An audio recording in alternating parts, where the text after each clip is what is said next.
And Trump ran on peace and all of this, and overall has been doing a great job on Russia and other areas. But you'd say, well, don't give them missile defense. Well, then Israel gets hit harder. Then Netanyahu has a pretext to stay in power, and then so it's a complex issue. And I don't like the mullahs.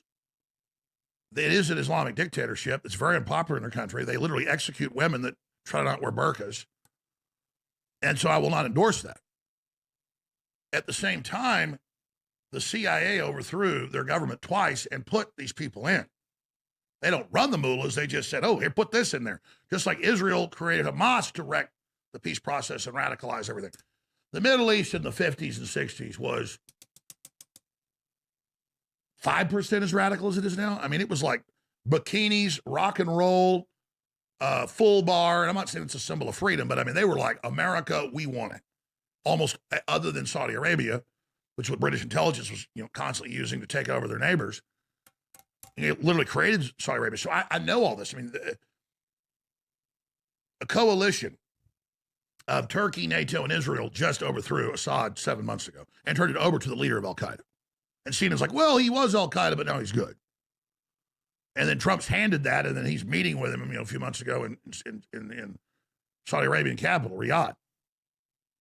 So I don't want to hear Netanyahu about how he's fighting Muslim extremists and for civilization. But at the same time, I'm not going to just single out Netanyahu because that's not fair. This is long-term U.S. and British intelligence policy since 1953. And so, you can sit there and say, well, if we just didn't have the Likud over in Israel, this kind of stuff would stop. No, it's part of a larger strategy. And I'm certainly not defending Netanyahu. Netanyahu just survived a coalition collapse in the parliament, strikes deal with ultra-Orthodox partners. But the longer he can keep them in war, the longer he can stay in power. That's admitted. And the longer he can stop an investigation on October 7th, how Israel did stand down. You look at how incredibly competent Israel was with the pagers and taking out Hezbollah and Hamas in Lebanon, in Gaza, in the West Bank, in other areas, the Houthis. And now this incredibly well-executed operation, sneaking missiles and drones in for 8 months and pre-placing them to take out their anti-aircraft, anti-missile systems. They had basically no air defense for 15, 16 hours, and just 400-plus bombing attacks still ongoing. I haven't checked the latest numbers. And, but on October 7th, 7.5 hours till any official military showed up in a tiny country the size of a postage stamp. And Netanyahu's like, we know there was a stand down. The military blamed him. He blamed them. Then they said, well, we'll fight about it later.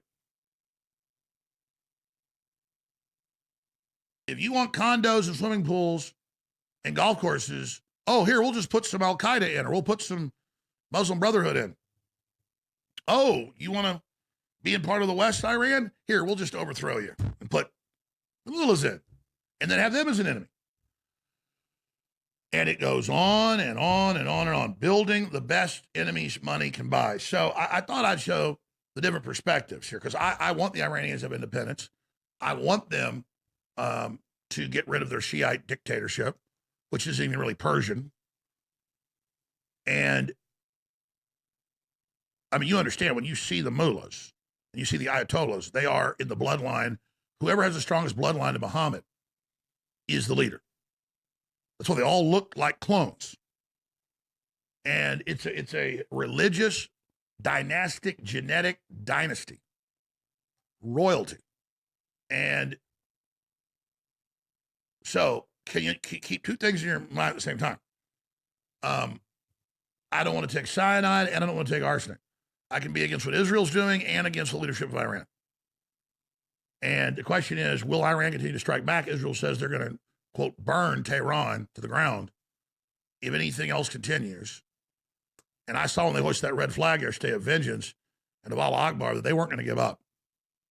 And notice they thought, well, they can only launch 100 missiles a day because they've got tens of thousands, but they only got like 100 launchers. Well, now they launch 200, 300, saying at least 200. Now the Israelis have run out of missiles, and the U.S. destroyers are running low that are there in the Mediterranean. And they're saying, okay, you stop now. In fact, show that footage. I mean, I sent it to you. And this is confirmed. Okay, this is over Tel Aviv. These are big, heavy, 1,000-pound bomb missiles coming in, and the air defenses is stopping it.